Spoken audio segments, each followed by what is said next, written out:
Hi friends. இந்த photo பாருங்க. நீங்கள் பார்த்துக்கிட்டு இருக்க இந்த ஃபோட்டோவில் இருக்கிறது ஒரு பிஎஸ்எஃப் சோல்ஜர். இவர் பார்டரில் டியூட்டி பார்த்துக்கிட்டு இருக்கும்போது இடி மின்னல் தாக்கி அந்த இடத்துல இறந்து போயிருக்காரு.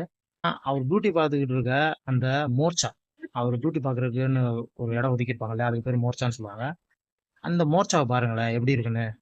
அதாவது டெம்பரவரியா பேருக்கு ஒரு டின்னு 4 கட்டையை வச்சு அடிச்சு இதில் டியூட்டி பாருங்க அப்படின்னு இல்லையா. அதுதான் ரொம்ப கஷ்டமா இருக்கு. பிஎஸ்எஃப்ல மட்டும் இல்ல, மேக்ஸிமம் அந்த பார்டர் ஏரியால எல்லாம் டியூட்டி பார்ப்பாங்க இல்லையா, எஸ்எஸ்பி, ஐடிபிபி இந்த மாதிரி பிஎஸ்எஃப் இதெல்லாம் மேக்ஸிமம் டெம்பரரியா தான் அந்த மாதிரி இடத்த, அந்த மாதிரி மோர்ச் எல்லாம் உருவாக்கி வச்சிருக்காங்க. அந்த சிப்பாய் சோல்ஜர் போய் டியூட்டி பார்க்குற இடம் அவங்க எவ்வளோ சேஃப்டி இருக்கணும். ஆனால் பேருக்கு 2 தகரத்தை ஆணி அடிச்சு பேருக்கு இதுதான் மோர்ச்சா அப்படின்னு சொல்லி பண்ணி வச்சிருப்பாங்க. இது ரொம்ப கவலைக்குரிய விஷயம். ஏன் இந்த மாதிரி சோல்ஜர்ஸ் மட்டும் இப்படி ரொம்ப ஒரு கவனக்குறைவா இருக்கிறாங்க, இந்தியில லாப்ரான்னு சொல்லுவாங்க, கவனக்குறைவா இருக்கிறாங்கன்னு எனக்கு இது வரைக்கும் தெரியல. இன்றைய பொறுத்தளவுக்கு டிசிப்ளின் ரொம்ப இம்பார்ட்டண்ட்டா இருக்கணும் அப்படின்னு சொல்லுவாங்க இல்லையா. அதாவது எய்த்து பேசக்கூடாது, சொன்னா சொன்னதை கரெக்டாக செய்யணும், சொல்ற நேரத்துக்கு கரெக்டாக வரணும், இப்படி தான் ட்ரெஸ் போடணும், இப்படி தான் ஹேர் கட் இருக்கணும், இப்படி தான் சாப்பிடணும், இப்படி தான் வாழ்க்கை முறை இருக்கணும் அப்படின்ற ஒரு டிசிப்ளின் இருக்கு இல்லையா. அதெல்லாம் ஓகே தான். ஆனா இங்க வந்துட்டு மிக அதிகமா ஏற்றத்தாழ்வு மனப்பான்மை இருக்குது. நம்ம நம்ம எப்பவுமே அதிகமா சொல்லுவோம் இல்லையா, எப்படின்னா மேல் ஜாதி கீழ் ஜாதி, இவன் உயர்ந்தவன் இவன் தாழ்ந்தவன், இந்த பாகுபாடெல்லாம் இருக்கக்கூடாது, எல்லா பேருமே சமமா நடத்தணும் அப்படின்னு அடிக்கடி அதிக பேர் எடுத்து வைக்கிற ஒரு கருத்து இதாக தானே இருக்கு. ஆனா இந்த ராணுவத்தை பொறுத்தளவுக்கு இங்க ஏற்றத்தாழ்வு மிக அதிகமா இருக்குது. இத டிசிப்ளின் சொல்றதா இல்ல ஏற்றத்தாழ்வு மனப்பான்மைன்னு சொல்றதா அப்படின்னு நம்ம சொன்னோம்னா, இதை ஆர்மி இது டிசிப்ளின், இது இப்படிதான் இருக்கும் அப்படின்னு நம்மளவே எடுத்து சொல்றாங்க. ஆனா இது டிசிப்ளினையும் தாண்டி ஏற்றத்தாழ்வு மனப்பான்மையா இருக்கிற மாதிரி தான் எனக்கு தெரியுது. இங்க ஆபீசருக்கு கீழே இருக்க சோல்ஜர்ஸ் மிக மிக அடிமைகளா தான் தெரியுறாங்க.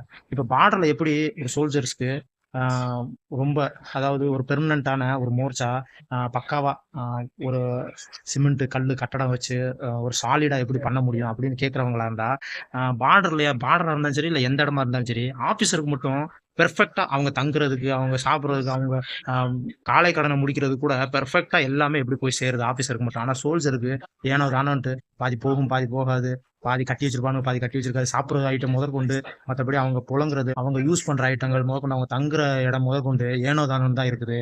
சோல்ஜர்ஸ் மட்டும் ஏன் அப்படி இருக்குது? இதுதான் என்னோட கேள்வி. அதனாலதான் சொல்றேன், இந்த ராணுவத்தை பொறுத்த அளவுக்கு இங்க ஏற்றத்தாழ்வு மனப்பான்மை ரொம்ப அதிகமா இருக்குது. ஆபீசர் கையில அதிகாரம் இருக்கிறனால அவங்க இஷ்டத்துக்கு மனம் போன போக்குல, ஒரு சிலர் சொற்ப ஆபீசர் தான் உண்மையா நடக்கிறாங்க. அவங்க அதிகாரத்தை ஒரு கரெக்டா பயன்படுத்துறாங்க. மிக அதிகமான ஆபீசர் அவங்க தேவைகளுக்காகவும் அவங்களோட சொத்து பத்துகளை பெருக்கிக்கிறதுக்கும் அவங்க இன்பமா சுகபோகமா வாழ்றதுக்கு தான் யூஸ் பண்றாங்களே ஒழிஞ்சு சோல்ஜர்ஸ் ஒரு அடிமை வாழ்க்கை தான் வாழ்ந்துகிட்டு இருக்கான்றதான் 100% உண்மையான ஒரு விஷயம். மெஸ்ஸில் ரேஷன் வந்தால் கூட அதில் ஹை குவாலிட்டியாக இருக்கிறதுலே பார்த்து பார்த்து நம்ம பொறுப்போம் இல்லையா கடையில எல்லாம். அது மாதிரி வர்ற ரேஷனில் காய்கறி வந்து A to Z வீட்டுக்கு தேவையான ரேஷன்லாம் ஃபர்ஸ்ட் குவாலிட்டி ஆஃபீஸருக்கு போய் சேர்ந்ததுக்கு அப்புறம் தான் மிச்சம் மீதி இருக்கிறதா கீழே இருக்க சோல்ஜர்ஸ் மெஸ்ஸுக்கே வரும். இதுதான் இன்னைக்கு வரைக்கும் நடந்துகிட்டு இருக்குது. இதெல்லாம் எப்போ மாறும் என்ன எதுவுமே புரியாது. இன்னொன்று, நம்ம ஆஃபீஸரை காக்கா பிடிச்சி நம்ம எந்த குறையும் இல்லாமல் நம்மளும் ஜாலியாக வாழ்ந்துக்கணும், நம்மளும் நிம்மதியாக இருக்கணும், டென்ஷன் இல்லாமல் வாழ்றதுக்காக கீழே இருக்க சோல்ஜர் சில பேர் ஆஃபீஸருக்கு அல்லக்கையாக தான் இருந்துக்கிட்டு அவனுக்கு நல்லா அவனோட பொழப்ப ஓட்டிக்கிறாங்க. மீத இருக்க சோல்ஜர்லாம் ரொம்ப கஷ்டப்பட்டு வாழ்றாங்க, இங்க வேலையை ஓட்டுறாங்கன்றதான் நிதர்சனமான உண்மை. வேலையை விட்டு போகவும் முடியாம, இங்க இருந்துகிட்டு வேலையும் பார்க்க முடியாம, கண்ணீர் நிறைந்த வாழ்க்கையா நிறைய பேரோட சோல்ஜர்ஸ் வாழ்க்கை இருக்குது. யூபி, பீகார், இன்னும் சில பேர், ஒரு சில சவுத்காரங்களும் இருக்கிறாங்க.